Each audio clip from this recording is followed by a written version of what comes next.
tinggal di Solo, Kadipiro. Saya gabung dengan PPMI 2016. Waktu itu saya usaha di bidang kaca dan aluminium. Waktu itu utang saya banyak sekali, ratusan juta. Alhamdulillah sekarang sudah lunas. Saya punya riba. Dulu saya bangga sekali kalau ditawari bank itu, saya bangga sekali. Wah, saya dipercaya oleh bank. Itu, ya, saya bangga banget gitu loh. Tapi nggak tahu kalau utang bank itu ternyata riba, dan riba itu setahu saya dulu itu yang menjami yang dosa, ternyata yang pinjam dan yang saksinya pun juga kena dosanya, ya.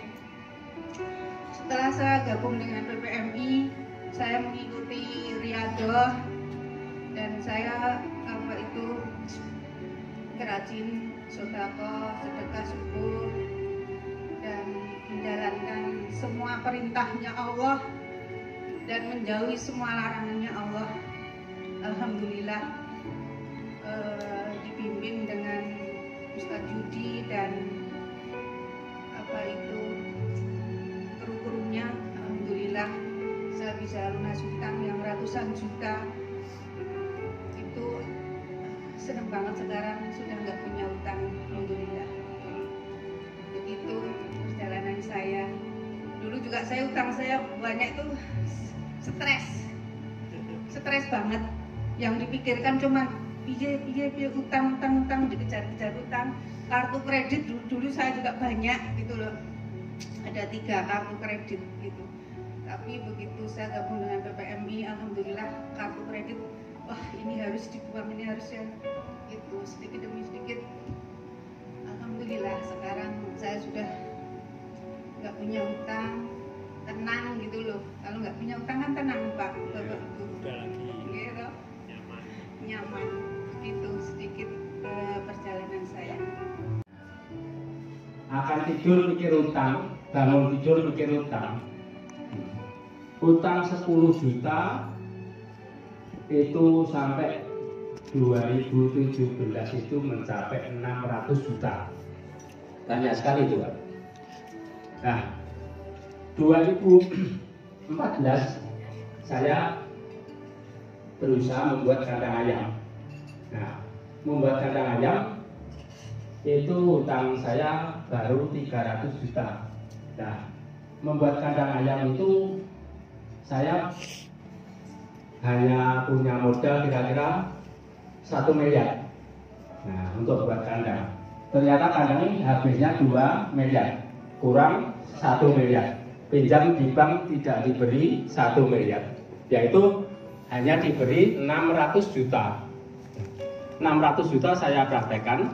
Nah, masih kurang, saya mengambil dari perusahaan, karena ayam itu ada perusahaan, saya ikut perusahaan. Nah, itu dipinjami alat-alat dari perusahaan senilai 400-an juta. Berselang kemudian 1 tahun itu sudah lunas hutang saya yang 600 juta itu. Nah, itu saya lantas membuat kandang lagi, kandang yang kedua, itu sudah tidak punya pinjaman. Nah itu saya berusaha lunas hutangnya tahun 2017, habis 17 tahun bulan 2 2017 saya sudah lunas hutangnya. Setelah saya lunas hutangnya, dari bank itu datang ke tempat saya, dari bank BPD, menawari pinjaman kepada saya. Butuh modal berapa Pak? 3 miliar saya siap. Oh, sekarang saya tidak butuh uang, besok kalau butuh saya akan mencari Bapak. Itu kalau kandang saya sudah 2 itu saya sudah tidak punya hutang lagi. Setelah kemudian itu jangka 2 tahun lagi, 2019 itu merancang kandang lagi, kandang yang ketiga. Itu sudah kira-kira 60% pembangunan. Datang lagi dari Kepala BRI Cabang Sragen mendatangi saya dan ngebel untuk Pak Giman, saya baru datang melihat kandang Pak. Iya boleh Pak. Nah waktu saya tanya, apa akan buat kandang Pak? Nah Kepala Cabang BRI itu tidak, Pak, supaya cepat selesai pembangunan, saya ada uang kira-kira 9 miliar, Bapak mau pinjam berapa, butuhnya berapa, saya pinjami buat kandang lagi. Itu jawab saya, Pak, sementara saya belum butuh pinjaman, ini saya sudah punya uang kira-kira sudah cukup.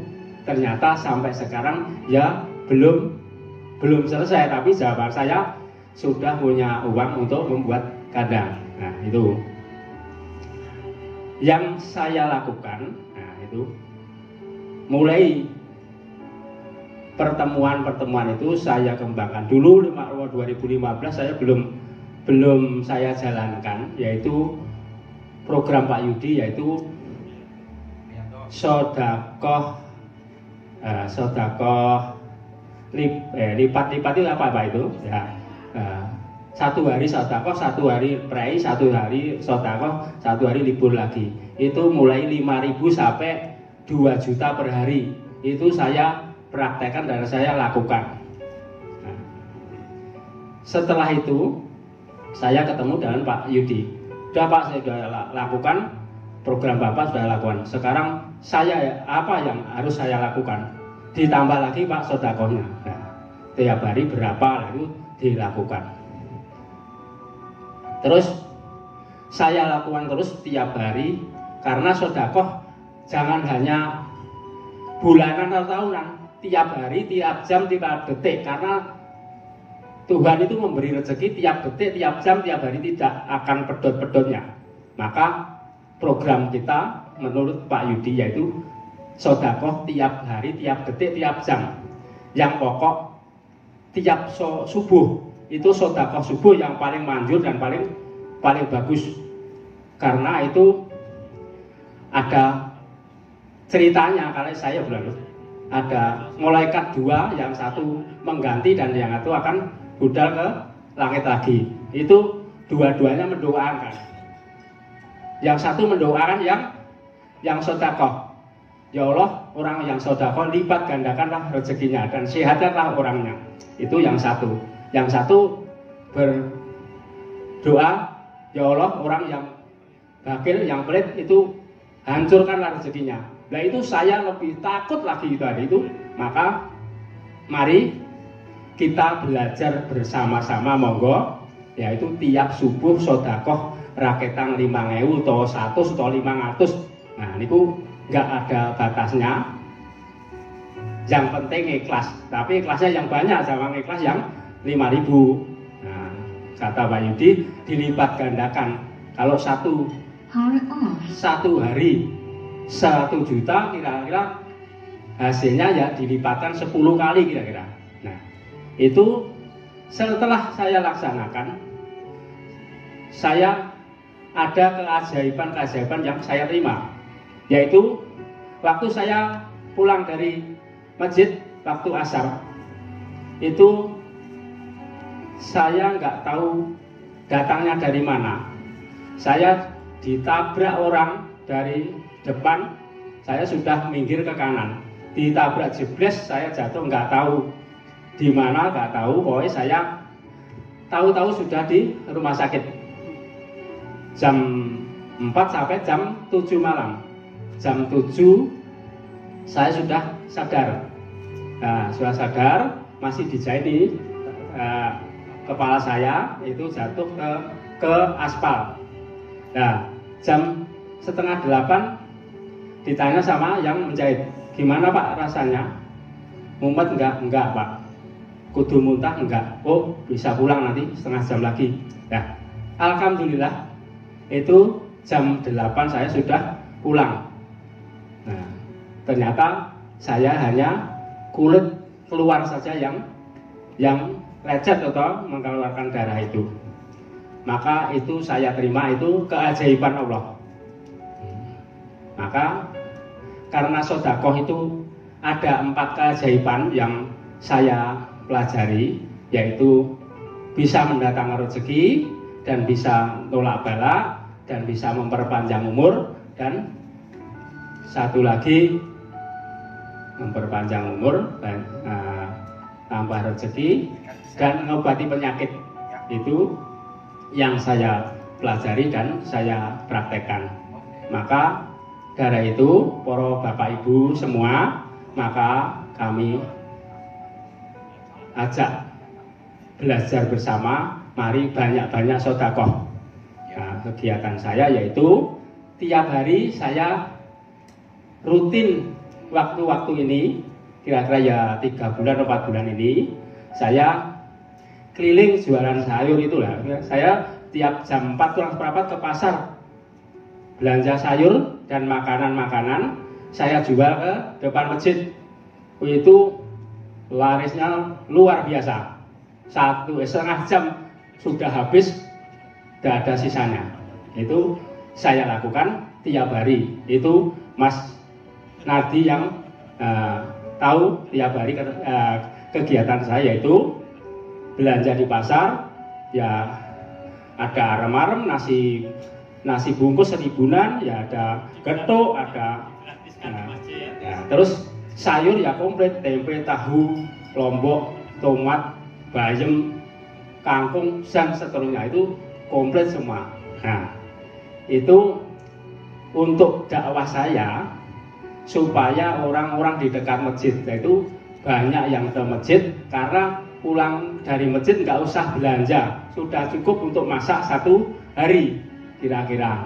Nah, orang satu membawa tempe 4 atau 3 kan sudah cukup sampai sore. Lombok ada, tomat, terong, apa, dan di pasar saya belanja dan saya jual di depan masjid itu. Nah, ya itu saya belajar membuat pasar murah di depan masjid. Nah, dan setiap Jumat pagi mengadakan sholat subuh, sholat subuh berjamaah dan